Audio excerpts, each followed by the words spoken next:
This is Wrestling Throwdown. I'm Haley, and I'm here with Joe today, and we are going to talk about NXT.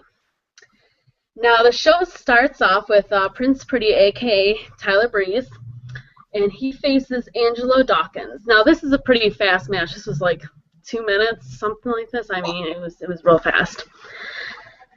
He wins with the beauty shot, and then he throws him out of the ring. And then he goes on talking about how he wasn't expecting a match, and that he's, busy with his own music video coming out. And everyone thinks he has like a surprise to say, and he says something like, "Oh, guys, I have an announcement. I'm officially what did he say? Something like, I'm officially signing in my," and like everyone thought he was gonna say his title shot finally. Yeah. And he said, "Oh, my music video is coming out." Yep. And which was very amusing. And then Adrian Neville comes out, and Tyler Breeze is just like, "What are you doing here? You're interrupting my big announcement." And Adrian Neville says that he wants to fight him, and he's just like, "When are you going to turn in your title shot?" and everything like that.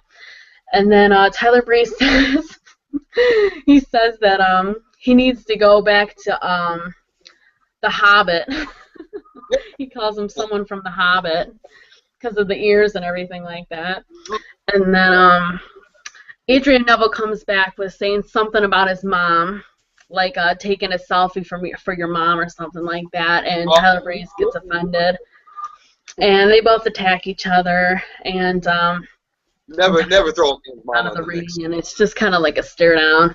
It was a pretty good segment. Joe, I know you couldn't watch NXT, but what do you think about this feud? Do you think it's going to be good? Do you think Tyler Breeze is going to pull off the victory? Well, it seems like they're really trying to develop his character with the whole pretty gimmick, and obviously it's a good, almost like old school Cody Rhodes in a way, dashing Cody Rhodes. And, it's a good pairing with Neville, calling out his little flaws, his Hobbit-like appearance. I find that amusing. It's a good line. And, Neville's a great worker. I see this being a good program. Definitely. I was talking to my brother about this and saying that I really don't see Tyler Breeze not winning this match, because they obviously are expecting either Adrian Neville to move up soon. So he hasn't had a title defense, and he's had it for like 3 months now. So they're obviously bringing this. No, don't they have the big show coming up in like a week or two? Yeah.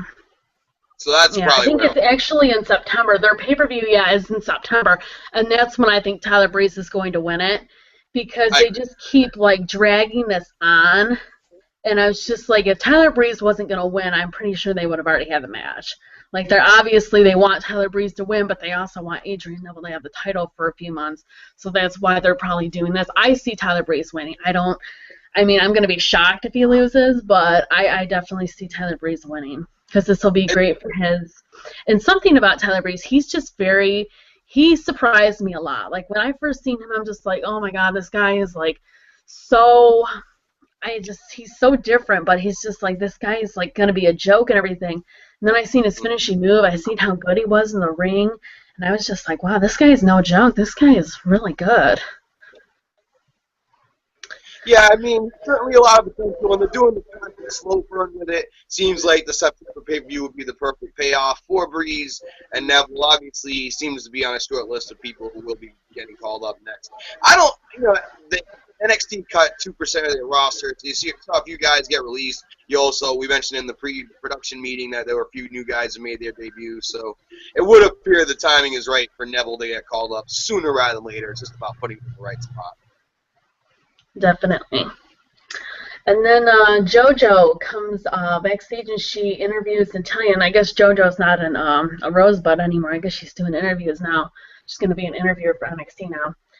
And she interviews Natalya, and she says, Natalya says she's excited for Adam Rose, not Adam Cole, Adam Rose, for him to come back to NXT. And that's the thing, I guess, they're saying that they don't have anything to do with Adam Rose, like I said on Monday.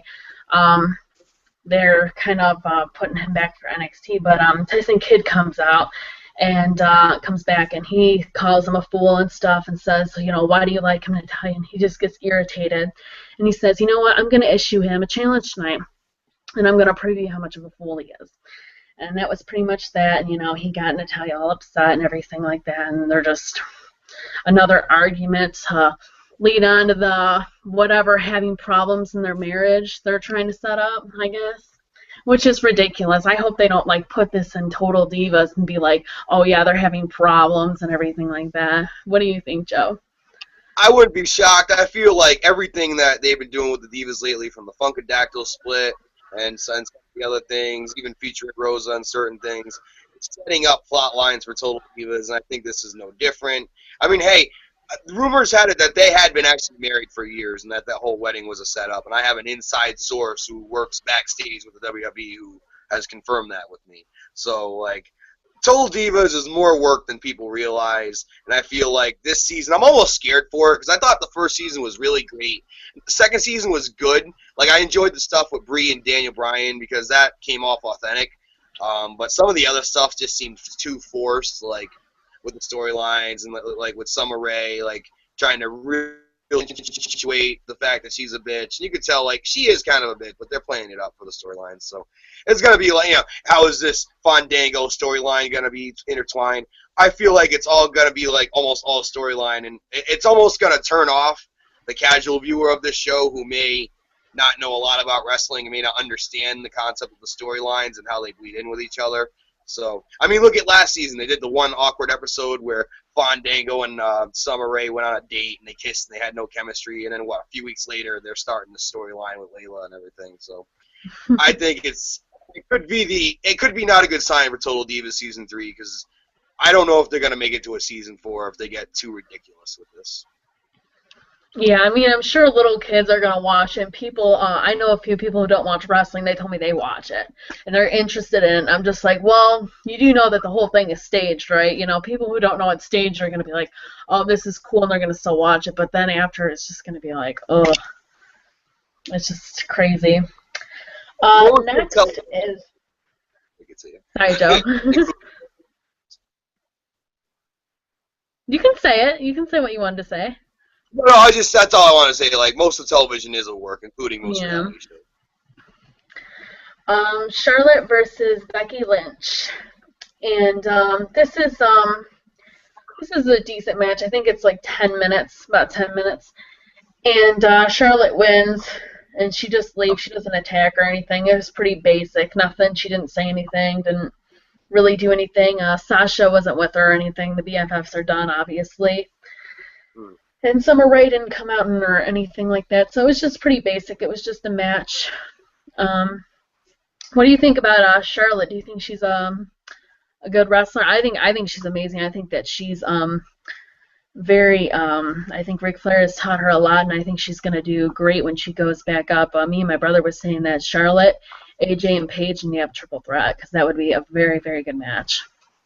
That's a bold statement to throw her in there with those two. I feel like with Paige moving on to greater success, Boyd was created, and Charlotte has stepped up big and filled it up huge. Obviously, of all of Flair's kids, and this includes Reed Flair, rest in peace, Reed Flair, which I do believe part of her success is motivated by the unfortunate passing of her brother, who actually worked in New England a lot. I have a lot of friends who worked with Reed Flair, and the tragedy that happened. I actually went to the memorial show that XWA had in Warwick, Rhode Island for Reed Flair. So I feel like Charlotte carries a lot with her, and I feel like, with Guerrero's daughter getting cut recently, I'm really rooting for Charlotte to break through. And they're obviously putting her in a spot to succeed. Now, I think she's going to be down at NXT for a while, because she's got to carry the division until Becky or whoever else is ready to step up. So I don't see her getting called up until at least January, if not longer. But this will be good, and we see Paige on the big show getting more character development, so it's good to see. They won't have to bring Paige down as much, and they can rely on Charlotte to really be the face of NXT Divas. Yeah, she is doing dark matches. I have heard that she's doing dark matches. And usually when they start doing dark matches, it's 6 months to a year that they can be called up. So she can be anywhere from probably next year. I remember seeing Fandango doing a dark 6 months before he debuted, right before WrestleMania. And he was still Johnny Curtis. but he was kind of in the metamorphosis to Fandango. He came out with the music and he was dancing, but they were still calling him Johnny. It was kind of interesting to see the evolution of that, and then 6 months later his debut and what they did with him. Because I always followed Johnny Curtis going back to NXT season 2, and like you, I'm not as big a Fandango fan as you, but I think he's a good worker. Thank you. I'm glad someone thinks that this is ridiculous what they're doing to him.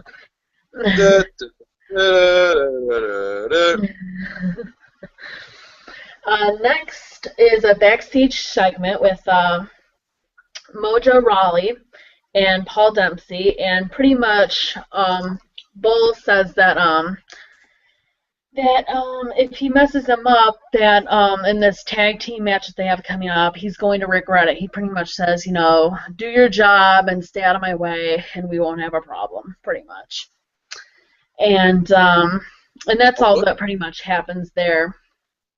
Hey, real talk. What do you think about Paul Dempsey? Do you think he's got potential?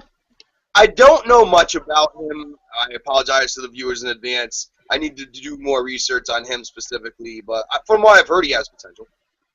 Yeah, I'm the Mr. Hype guy, Mojo Rawley.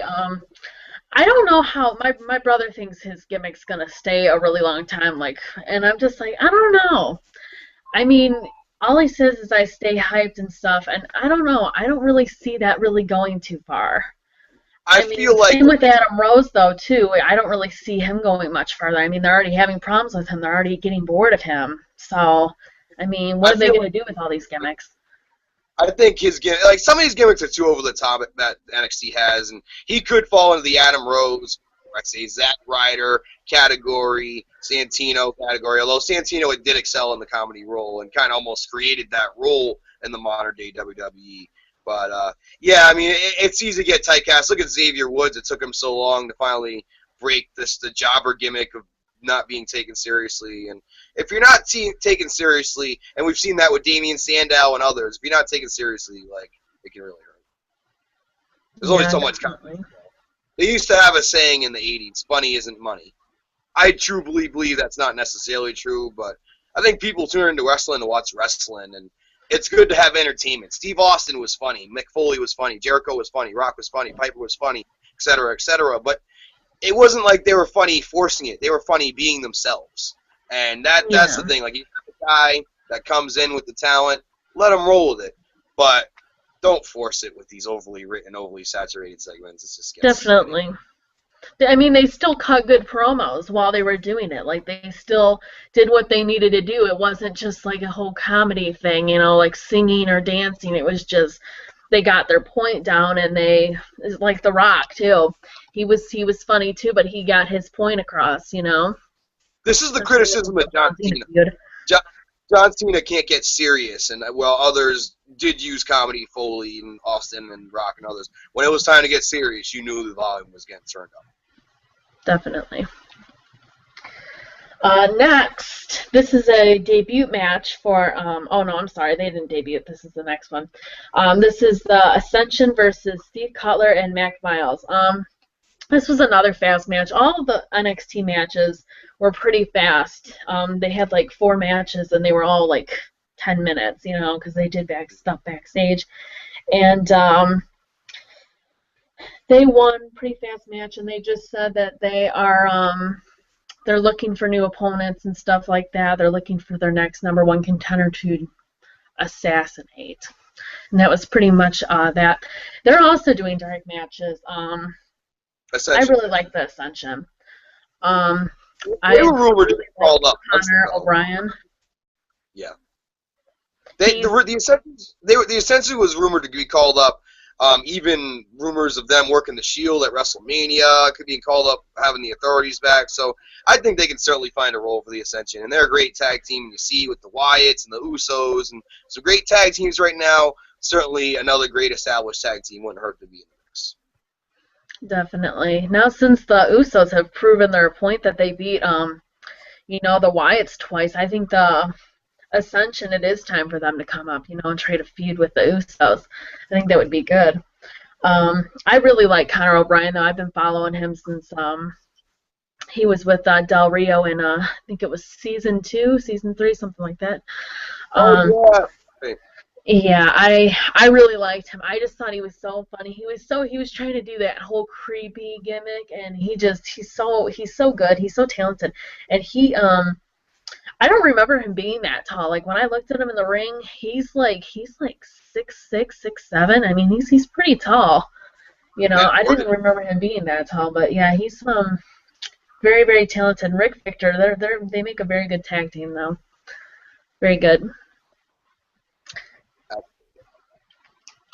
Next is Mojo Rawley and Paul Dempsey. And this is versus the Mechanics. Now, the Mechanics made their debut. I got a And, story about that. yeah. So they're another tag team that hopefully they can build up and, get the tag team division. Because the tag team division has just been, oh, I don't know.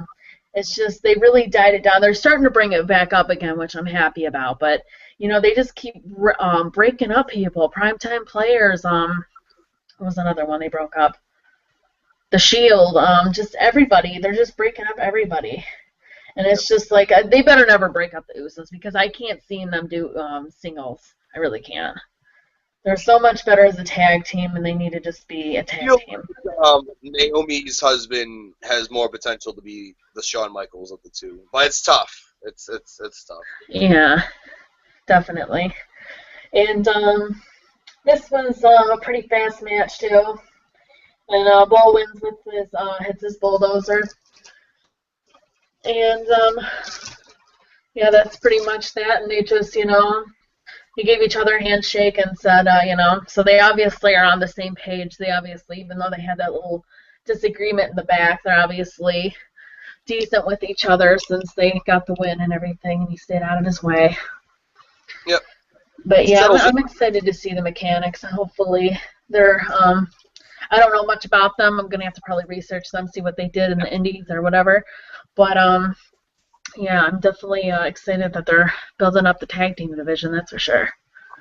My story about the Mechanics, I don't know much about those individuals personally, but I'm associated with a club in Rhode Island called Rhode Island Championship Wrestling, and we were actually thinking about bringing in a tag team called the Mechanics. Not those guys, but like kind of making our own tag team called the Mechanics. But once we got the ball rolling and we were teasing it in our social media pages that they might be debuting, that's when the rumors of these guys debuting at NXT came out. So we actually had to scrap the idea and change the name. But that was kind of a little inside story of how the Mechanics affected the life of Joe Passarelli. Very cool. There's another backstage segment. There was quite a bit of backstage segments. This NXT, Bayley is talking to, I think she was talking to JoJo. And she's saying she's happy the BFFs are broken up because, she says that, they were mean to her and everything. She has that cute gimmick. And says that she beat Charlotte a few weeks ago and she wants a title shot. And Charlotte comes up and calls her adorable and says, you better keep your name out of my name out of your mouth. If you know what's good for you, because you got one lucky win and you can't beat me. And that was pretty much that. And nothing really happened, no fighting or anything, just kind of argument backstage. But I like Bayley. She's been in NXT for quite a while now. I don't know what they're gonna do with her. I kind of wish they would give her a title shot. They really haven't given her a chance yet. I think she's a good wrestler. I think that she has what it takes, especially when we need some of these girls. Like, we need Rosa Mendes to get out, but of course they're not going to because she's in season 3 of Total Divas. They were going to release her, though, but literally saved her job. Yeah, but they really need these divas to, like, move up, and delete some of them, get some of them out of there, because some of them don't even deserve to be in there, like Cameron. What's she doing in there? They're trying to make her a heel. They think if they make her a heel, one of the top heels, that she's going to do so much better. And it's just like, no, it isn't. She's just getting lost in the shuffle with the rest of Foxy and the rest of the heel divas, and they're just kind of putting them together and not doing anything with them. But I like Bayley personally. I love her energy. I love her charisma. I love her character. And I think she, along with Paige and Emma, if Emma were to gain some momentum, Summer Rae, and of course AJ, you got a good young nucleus there of divas to build forward for the future. And like you said, weeding out some of the I think Naomi is an asset. Obviously, Natalya is the veteran. The Bellas obviously are valuable, but yeah, clearing out some of the space. And you talk about the Rosa Mendezes and the Camerons, and they already got rid of Oksana. It seems like they're slowly but surely. And we've seen cuts after cuts after cuts. I wouldn't be shocked if more cuts come. And after season 3 is over, maybe we see the last of Rosa Mendez and her fake Marilyn Monroe get up. I know they already did 80 cuts this week. That's what my website said, but that was all from like creative and the people in the back and everything like that. So Vince is cutting a lot of people. I don't know if he's going to cut more wrestlers, but he's definitely cutting like people in the back that like work for him, like for the creative development and all that, and who make the matches, the characters, all that good stuff. But yeah, he's definitely and that's why we're having so much more backstage stuff, is because he fired his head creator guy, and Vince likes I guess backstage stuff, so that's why we've been, and I like backstage stuff too, especially if it's a good segment and everything like that. It's always good to have a few backstage segments.